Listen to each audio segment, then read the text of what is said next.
Ben voilà, petit souci technique. Quand on ne regarde pas son matériel, c'est ce qui se passe. Mes piles, hop là. Ça veut dire que le tuto sera en deux parties, sera en deux vidéos. Mille excuses pour les youtubeurs qui regarderont ça sur ma chaîne. C'est comme on dit, nous les humains on mange, ben l'appareil photo il mange aussi. Malheureusement il a mangé trop vite les piles, j'ai pas eu le temps de terminer mon petit tuto. Enfin soit. Bon, prenons un mouton comme on dit. Vous voyez la rondelle, elle n'a que 2-3 000 km, c'est comme je disais dans la partie précédente. 2000 km, elle est déjà bien marquée. Ça, c'est le problème de chez Ludix. C'est des petits défauts qu'on ne voit pas, mais bon, si on fait pas attention, comme certains font à 10 000 km, je vous dis pas, si la rondelle casse à 10 000, ça rentre dans la boîte et on n'en parle plus. Ça veut dire qu'un grand conseil pour les déteneurs de Ludix, surtout, regardez, moi c'est d'origine. Bon, une petite modification, elle est à tout casser, au lieu de 3 chevaux, j'ai 3 chevaux et demi, 4 à tout casser, si tout va bien. Parce qu'il est complètement d'origine, à part un carbu et une transmission. Et le pot, type origine Polini, là, bon, c'est pas méchant, c'est quand même un peu d'origine, quoi. Ça n'a pas les performances d'un Bidolo S3R comme j'ai sur le côté.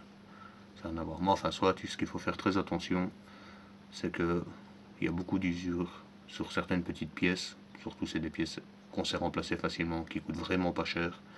Pour un jeu de rondelle, je crois que c'est une histoire de 2,50 € chez Peugeot. Mais bon, vaut mieux le faire, un grand conseil. Bon, ici, le problème que j'ai ici, je ne saurais pas vous démonter les deux pignons. Ça veut dire que derrière ce pignon-là, il y a aussi une rondelle. Bon, on ne la voit pas.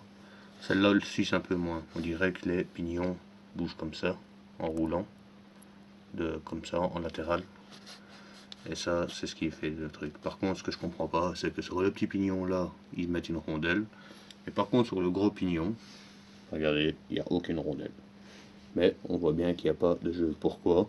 Une bêtise, ce pignon-ci se déplace en latéral, que celui-ci, il est repris avec l'écrou de roue. Ça veut dire que, normalement, pas de souci. Regardez. Il n'y a aucun souci, quoi. Il ne bouge pas en latéral. Il n'y a pas de déplacement comme ça, quoi.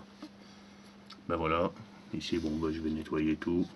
Prendre un Scotex, enlever le surplus d'huile, tout nettoyer, tout replacer et remettre de l'huile. Mais franchement, pour celui qui veut faire une vidange de boîte, c'est pas compliqué. La seule chose qu'il faut faire très attention, c'est la fameuse rondelle. La voilà. Un grand conseil aussi, regardez le sens. Je sais pas si on va le voir, je vais vite l'essuyer, je vais vous montrer. Il y a un sens. Ne laisserez pas vous tromper, franchement. Regardez, ici elle est marquée, ici elle a rien. Ça veut dire que la partie qui est marquée, et ça je me demande si c'est vraiment pas les pignonneries. Regardez, vous la prenez et vous la replacez comme ceci. Et quand vous la replacez comme ceci, on voit les dents. Et regardez, les dents dépassent par rapport au pignon. Il y a une différence. Et je me demande si c'est pas ça, à la longue du frottement, ben ça se marque, quoi. Voilà. Vous la replacez comme ceci. Ça n'oubliez surtout pas. Parce que sinon vous aurez trop de jeu en latéral et c'est risqué que le petit pignon ici, qui fait la transmission pour le pignon primaire, vienne toucher dans les engrenages à l'intérieur. Là, ce sera de la limaille, de la mitraille. Et c'est vraiment, mais vraiment pas bon pour les transmissions. Surtout que c'est des pignons en mouvement et ça tourne très très vite, surtout avec la démultiplication qu'il y a. Quand vous voyez le premier pignon et quand vous voyez le deuxième pignon. Bon, maintenant les dents, je ne saurais pas vous dire exactement partie de tête, il faudrait que je regarde dans mes papiers pour voir le nombre de dents. Mais ça doit pas être grand chose. Bon, je vais vite les compter. 2, 4, 6, 8, 10, 12 dents. 12 et normalement je crois que c'est 43 pour l'arrière. Ça veut dire que c'est un rapport de 12-43. Je ne suis pas sûr. Bon, maintenant je peux me tromper.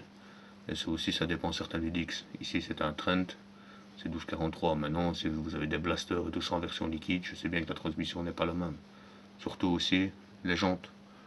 Moi c'est du 10 pouces. Maintenant les nouveaux scooters c'est 12 voire 13 pouces.